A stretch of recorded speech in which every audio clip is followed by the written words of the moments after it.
Party की बात करते हैं और सीट की बात करते हैं तो अभी एक बैठक होती है, निर्णय लिया जाता है। जो शीर्ष नेता हैं हमारे एनडीए गठबंधन के, तो एक कमरे में बैठकर ये बात की जाती है। सीटों की बंटवारा की बात बंद कमरे में होती है, तो अभी उस पे चर्चा ना किया जाए तो ज़्यादा अच्छा है। ठीक है, एक अंतिम सवाल यह भी उठ रहा है कि देखिए आपके परिवार के लगभग 4 लोग राजनीति में हैं, 4 लोग टिकट पा चुके हैं।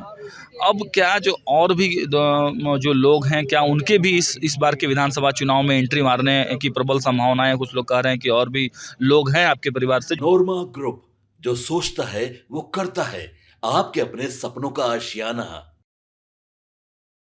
नमस्कार, मैं हूं सागर कुमार, भारत लाइव देख रहे हैं आप। बिहार में सियासत की बात की जाए तो देखिए 2025 बिहार विधानसभा चुनाव की तैयारी बड़ी जोरों शोरों पर है।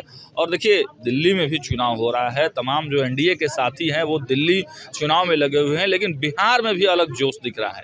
देखिए जीतन राम मांझी जी के आवास पर लिट्टी विथ मांझी कार्यक्रम रखा गया है और देखिए पूरा जोश है लोगों में। हमारे साथ इमामगंज की नवनिर्वाचित विधायिका दीपा मांझी जी मौजूद हैं। बहुत स्वागत है मैम आपका। बहुत बहुत धन्यवाद आप सबको। मांझी विथ लिट्टी विथ मांझी, क्या कुछ कार्यक्रम का थीम क्या है? आखिर इस तरह की कार्यक्रम क्या जो सीटों के बंटवारे से पहले ताकत दिखाने का प्रयास किया जा रहा है?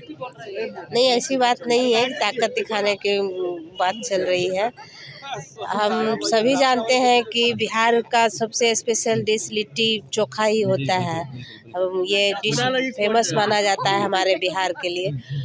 तो एक गेट टुगेदर हो जाता है, कार्यकर्ता बहुत जगह दूर दूर रहते हैं, तो एक हम लोग हमेशा ये हर साल ये होता है, तो उसका मेन मकसद यही होता है ये अटेंड करने का, ये प्रोग्राम रखने का, कि जो दूर दूर के लोग होते हैं तो ये इस तरह का ऑर्गेनाइज जो होता है फंक्शन, तो हम लोग एक साथ मिलते हैं, गेट टुगेदर हो जाता है, लोगों के साथ मिलना जुलना होता है। तो और हमारे अभी माननीय मुख्यमंत्री नीतीश कुमार जी आए, हमारे माननीय राज्यपाल महोदय आए और उप मुख्यमंत्री भी आए, तो हम लोग की पार्टी में उन लोग को भी शामिल कर लिए। ऐसी कोई राजनीतिक वाली बात नहीं है।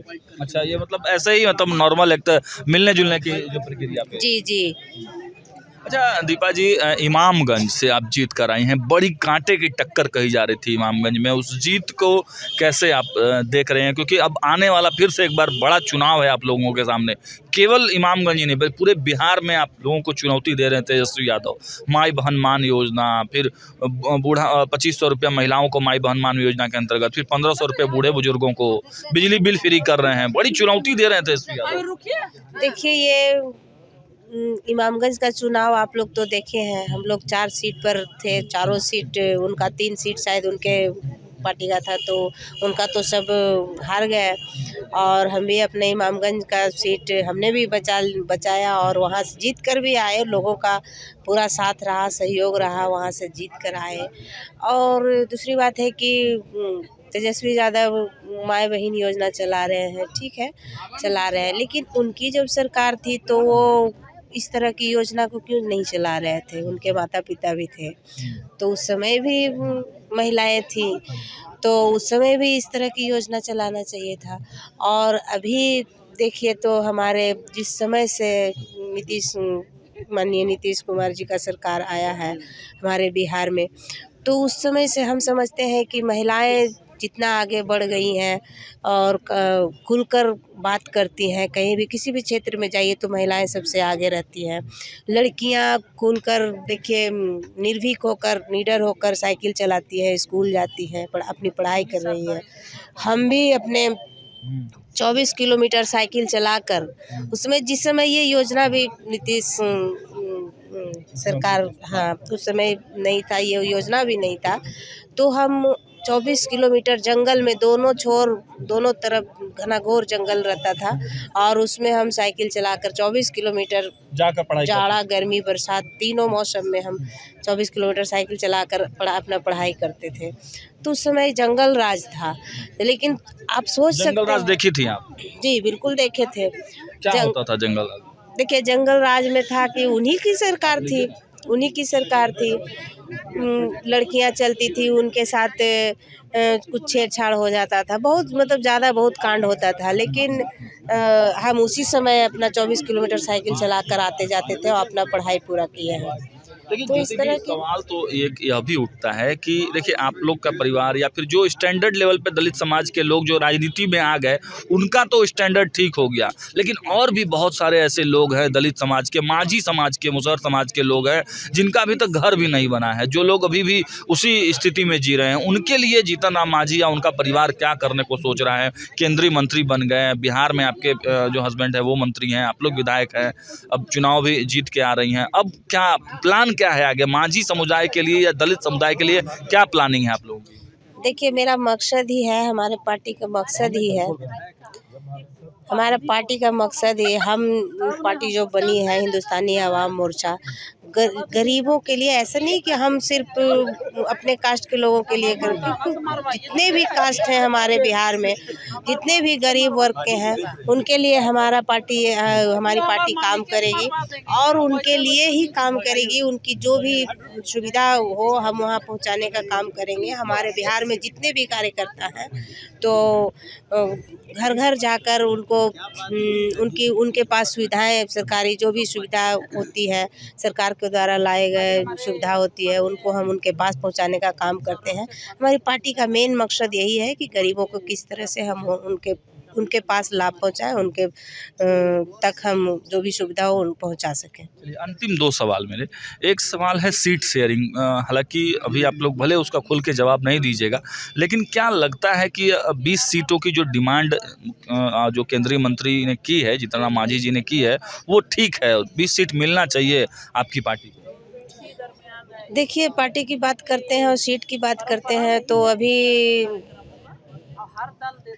एक बैठक होती है, निर्णय लिया जाता है, जो शीर्ष नेता हैं हमारे एनडीए गठबंधन के, तो एक कमरे में बैठकर ये बात की जाती है।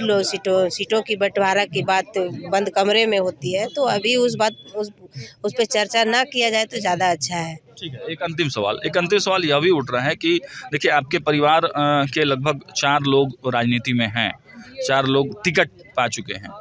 अब क्या जो और भी जो लोग हैं, क्या उनके भी इस बार के विधानसभा चुनाव में एंट्री मारने की प्रबल संभावना है? कुछ लोग कह रहे हैं कि और भी लोग हैं आपके परिवार से है हमारे एनडीए गठबंधन के, तो एक कमरे में बैठकर ये बात की जाती है। सीटों की बंटवारा की बात बंद कमरे में होती है, तो अभी उस पे चर्चा ना किया जाए तो ज़्यादा अच्छा है। ठीक है, एक अंतिम सवाल यह भी उठ रहा है कि देखिए आपके परिवार के लगभग 4 लोग राजनीति में हैं, 4 लोग टिकट पा चुके हैं। अब क्या जो और भी जो लोग हैं, क्या उनके भी इस बार के विधानसभा चुनाव में एंट्री मारने की प्रबल संभावना है? कुछ लोग कह रहे हैं कि और भी लोग हैं आपके परिवार से जो इस बार उनको टिकट दिया जा सकता है। देखिए, ये अभी से कुछ नहीं कहा जा सकता है, सिचुएशन होता है। हम मान लीजिए हमारे ऊपर आप डायरेक्ट इनडायरेक्टली हमें आप ये कह रहे हैं कि आप पार्टी में आए, तो देखिए हमारा भी क्या राजनीति रहा है। हम भी बहुत संघर्ष करके यहाँ तक आए हैं। हम भी अपने माता पिता के यहाँ गरीबों के बीच जाकर काम करते थे और महिलाओं के बीच काम करते थे, तो इस तरह का काम हम करते आए, जिला पार्षद भी रह चुके हैं। तो परिवार में बहुत से लोग हैं, तो अपने अपनी ये होता है, वैसा नहीं है कि कहीं से भी ला के और हमारे परिवार को टिकट दे दिया जाता है और लड़ते हैं। संघर्ष करके आए हैं? बिल्कुल संघर्ष करके आए हैं, आप देख सकते हैं। चुनाव लड़ेंगे ना, आप हो गई, आपकी माता जी हो गई। देखिए, ये सिचुएशन जैसा बनेगा वैसा देखा जाएगा, अभी वैसा कुछ नहीं है। तो देखा आपने, दीपा मांझी इमामगंज से विधायक हैं और साफ साफ इन्होंने कई चीज़ों के बारे में कहा कि देखिए केवल परिवार होने के नाते नहीं बल्कि संघर्ष करके हम यहाँ तक आए हैं और इस वजह से हम लोगों को टिकट मिला है और आने वाले चुनाव में भी हम लोग मजबूती के साथ चुनाव लड़ेंगे। देखते रहिए भारत लाइव, बहुत बहुत धन्यवाद। आपके सपनों को हमने सजाया है, ई होम्स पैनोरामा को हमने बनाया है। ई होम्स मेरा एक सपना था जिसपे मैं पिछले 4 साल से काम कर रहा था। हमने जो बनाया है वो सबने है माना। ई होम्स पैनोरामा में हो आपका भी आशियाना। और फाइनली हमने 2021 में इस प्रोजेक्ट को लॉन्च किया। बहुत लोग अप्रिशिएट कर रहे हैं कि पूर्णिया जैसे शहर में बिहार के, एक तो बिहार की बात करें, उसमें भी पूर्णिया जैसे छोटे जगह में इस तरह का लाइफस्टाइल देना, ये सुन के हम लोगों को बहुत अच्छा लगता है। ई होम्स में हमने कुछ और भी किया है, जैसे हम जिस जगह में रह रहे हैं हमारे फैमिली सिक्योर हो, उनको सिक्योरिटी का ध्यान में रखा है। आपकी सुविधा और सुरक्षा आपके लिए खास है, ये आपका विश्वास है। इसमें आर्टिफिशियल इंटेलिजेंस का 7 लेयर सिक्योरिटी का हमने इस्तेमाल किया है। लस ग्रीन कैंपस को बनाया है, यदि हमारा बाउंड्री वाल है तो वो वर्टिकल गार्डन है। ये जितनी भी फैसिलिटी होता है एक इंटरनेशनल टाउनशिप में, ई होम्स है, ये हम लोग विश्वास नहीं कर पा रहे हैं। जो भी हमारे मित्र दोस्त या जो भी हमारे बाहर के बाहर आते हैं तो हम लोगों को बहुत अच्छा सुनने को मिलता है और बहुत अच्छा क्रेडिट मिल रहा है। वो सारा हमने सिर्फ एक बिल्डिंग नहीं बनाया, हमें एक बहुत अच्छा लाइफस्टाइल दिया ई होम्स में, और मेरा एक सपना था जिसको मैं आज फुलफिल होते हुए देख पा रहा हूँ। ये आपका आवास है। ई होम्स पैनोरमा में अब आपका निवास है। E homes panorama, luxurious lifestyle redefined. Panorama group, जो सोचता है वो करता है। अगर ये वीडियो पसंद आई और वह बिहार के राजनीति और बिहारियत से सरोकार रखेनी तो सब्सक्राइब बटन दबा के चैनल के सब्सक्राइब कर ली। ओजे एगो घंटी बा, ओकरा बटन दबा देला से कुल सटीक और मारक खबर रुआ मुफ्त में मिल जाई। अगर रुआ पत्रकारिता के हमनी के नया प्रयोग में सहयोग कर चाहतानी तो ज्वाइन बटन दबा दी। पेटीएम नंबर नोट कर ली 9386 816 700।